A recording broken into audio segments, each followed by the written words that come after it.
Welcome back to another custom campaign breakdown. This time, we are taking a look at a highly requested custom map, Urban Flight. This 4-chapter custom campaign is very well executed in multiple different departments. Chapters 1 through 4 are full of creative crescendo events, custom wall graffiti, split pathways, and Easter eggs can be found in every chapter. This campaign is also one of the best on the workshop when it comes to atmosphere and presentation. We've got a lot to cover, so without wasting any more time, let's break down the story behind Urban Flight. The campaign starts off with an intro cinematic, and as it ends, the Left 4 Dead 2 survivors can be seen on top of a building called the Rabbit Hole Club.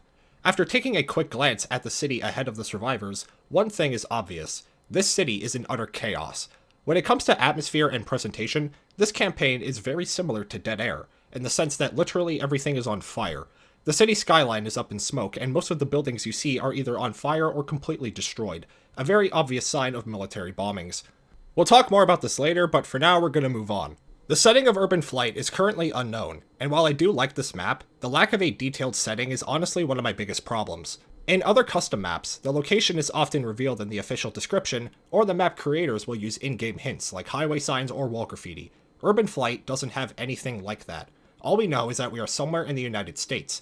Now yes, this is a very minor problem that hardly matters to the overall experience, but for me personally, world building is very important, especially in a custom campaign where the creators can do basically whatever they want, and Urban Flight is sadly lacking in this department. This custom map still has some cool bits of environmental storytelling, and we will cover that as we go through the video. Just like Chapter 1 of Dead Center, this campaign doesn't give you a Tier 2 weapon until the halfway point of the chapter, which adds some difficulty to an otherwise simple segment. The survivors make it onto the street, and after a short walk, a fuel tanker explodes down the road. If you look at the right-hand side of the street, you can find a truck that crashed into a building. The brake lights are on and smoke is coming out of the engine, a clear indicator that this was a very recent accident. When you look across the street, you can find a store called the Gnome Depot, which is an obvious parody of Home Depot. When you head inside, you find a store that looks just like your typical Home Depot. This reminds me a lot of the IKEA store from Cold Front. It may seem like a very small thing to point out, but this kind of attention to detail goes a very long way.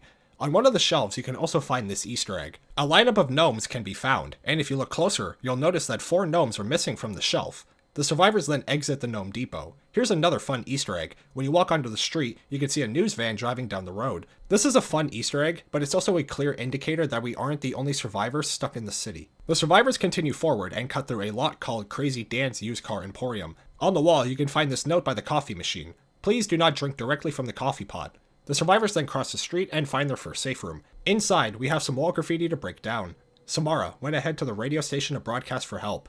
Enjoy the doors I made. Be safe. The survivors then climb onto a rooftop, and in the distance you can see a radio tower, which will come into play later. The survivors then climb down a ladder and cut through an apartment building. When you reach the second floor, you can walk into this room, and when you step towards the hallway, this will happen. After this, 2 zombies will then break down the door and attack you. When you kill the zombies and head inside the room, you find a dead body next to the door and another dead body holding a shotgun. This guy was alive not even 20 seconds ago, but was sadly killed just before we could reach him. The survivors then make it back onto the street, and when you look down this alleyway, you can find your next safe room. But when you open up the door, you discover that the safe room has been abandoned and dead bodies are everywhere. If you take a quick look around the safe room, you'll notice that it's been completely destroyed. Odds are it was hit by a bomb or destroyed by the infected. We also have some wall graffiti to break down. Let's start with this one. Abigail, I have the kids. They're safe with me. The police are blocking off parts of the city. The parts that are burning? Sita is treating people at the Harbor View. If you think you're infected, head there. If you think you're infected, commit self-deletion. The survivors then climb a rooftop and make it to the radio tower. Before we talk about this event, we have a few things to break down.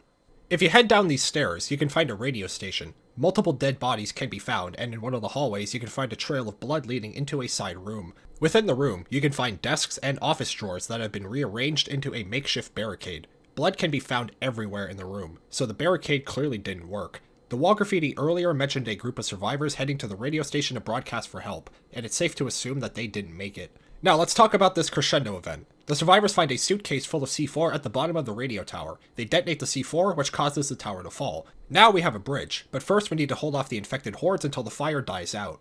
This is a pretty hard event just because of the lack of space on the rooftop. You can head down the stairs, which gives you a better advantage against the infected. Pick a room and hold out to the best of your ability. After the fire dies out, the survivors cross over the radio tower. The survivors then go down some stairs, and during the walk, the stairs collapse, and you find yourself stuck in a basement.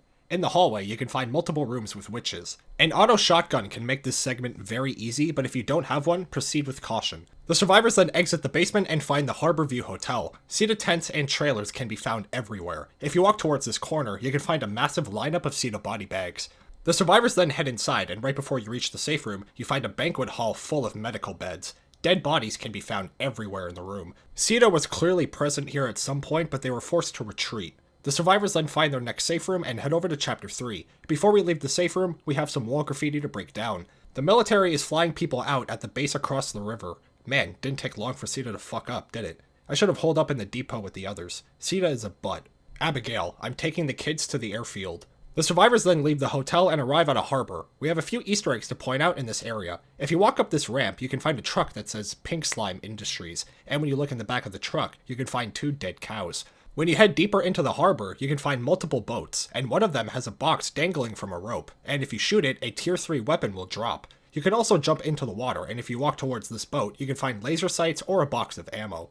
As the survivors are leaving the harbor, searchlights can be seen in the distance, but as we walk towards the cliff, the searchlights will flicker and then turn off. The survivors walk a little further and see a military truck driving over a bridge. After it crosses, the bridge is raised behind them. The survivors then head towards the bridge and cut through some office buildings. Here's another fun Easter egg. On this table, you can find a plate spinning in a very unnatural manner.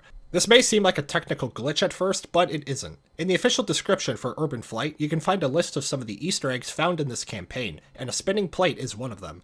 The survivors then make it to the bridge, and lower it to reach the other side. The survivors then have to fight the infected hordes through the bridge and make it to the airfield. This bridge isn't very long, and there are guardrails that can save you from death charges, but this crescendo event is still very difficult. The zombies will be swarming from all sides, and you don't have a lot of space. A pipe bomb can make things way easier, but on higher difficulties, this segment can pose quite the challenge, even when you have the supplies on hand.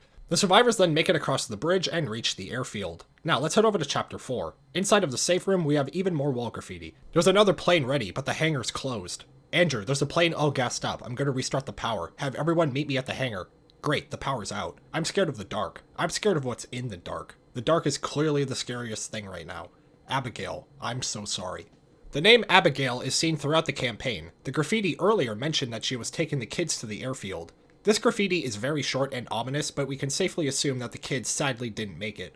When you leave the safe room, the survivors enter the hangar and find a plane. A pilot is already inside the plane, and he tells the survivors to turn on the power using the generator out back. If you look next to the plane, you can see a cargo crate with the word danger spray painted on the side. We'll talk more about this later. The survivors then find a generator, but need to gas it up to turn on the power. Gas can finales are not my favorite, but this one isn't too bad. All the gas cans are piled in one spot, and it's a short walk to the generator. Higher difficulties can make this segment way harder, and you will get a tank spawn once the power's on. It's still a unique finale that offers a fun challenge. After you turn on the power, the survivors return to the hangar and open up the door. When the hangar door is open, an additional tank will spawn. The warehouse has a forklift that can instantly down you, so keep that in mind. Here's one more Easter egg before we end the video. On very rare occasions, when you kill the second tank, a third tank will spawn from inside this cargo crate. Unless I'm missing something, this tank spawn is complete RNG. Sometimes he'll make an appearance and sometimes he won't. It caught me by complete surprise, and it makes this finale a lot more engaging. After fighting off the infected hordes, the survivors board the plane and fly away from the city, and that concludes the story behind Urban Flight. This is a very solid custom campaign. The presentation is top of the line, the level design is engaging, and the environmental storytelling is also very well done. This is another custom map that was released well over a decade ago, but it still holds up well today, which is why it's one of the most downloaded maps on the workshop. So if I did miss anything, or if you guys have anything to add, be sure to let me know down below. Thank you guys for watching, and I will see you in the next one.